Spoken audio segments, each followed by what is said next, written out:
લોકસભાના કોંગ્રેસના ઉમેદવાર સિદ્ધાર્થ ચૌધરીએ કામરેજ અને પલસાણા તાલુકાની મુલાકાત લીધી હતી અને કાર્યકરોને સંબોધતા તેમણે હાલની સરકાર પર કટાક્ષો કર્યા હતા।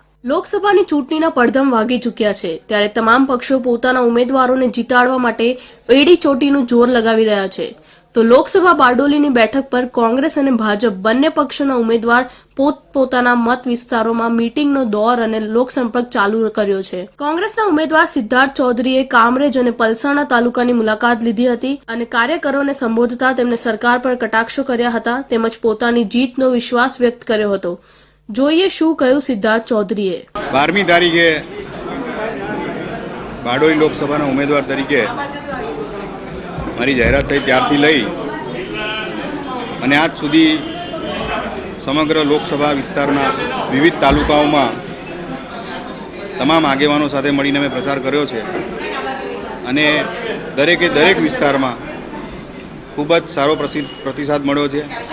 જે રીતે આપ અહીંયા જોઈ રહ્યા છો કે આ ફક્ત તાલુકાના મુખ્ય આગેવાનોની એક મિટિંગ હતી, એ રીતે દરેક તાલુકામાં મિટિંગ કરી છે અમે અને એમાં ખૂબ જ સારો પ્રતિસાદ અને સારી સંખ્યામાં આગેવાનો હાજર રહ્યા છે। કોઈપણ ચૂંટણી કોઈપણ ઉમેદવાર માટે પડકાર જ હોય છે, પણ એવી કોઈ ગેરંટી નથી કે માણસ કાયમ જીતતો રહે।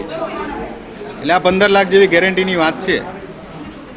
પડકાર અમને છે જ, પણ અમે જે પ્રતિસાદ મળ્યો છે આ 15 દિવસમાં એ જોતા હું એવું માનું છું કે આ ચૂંટણીમાં ચોક્કસ લોકોએ મન બનાવી લીધું છે પરિવર્તન। કામરેજ ખાતેના કાર્યક્રમમાં કોંગ્રેસના જિલ્લા પ્રમુખ મનહરભાઈ પટેલ તેમજ માંડવીના પૂર્વ ધારાસભ્ય અનિલભાઈ ચૌધરીની સાથે આમ આદમી પાર્ટીના આગેવાનો અને કાર્યકર્તાઓ પણ મોટી સંખ્યામાં ઉપસ્થિત રહ્યા હતા અને ગઠબંધનના ઉમેદવારને જીતાડવાની નેમ લીધી હતી।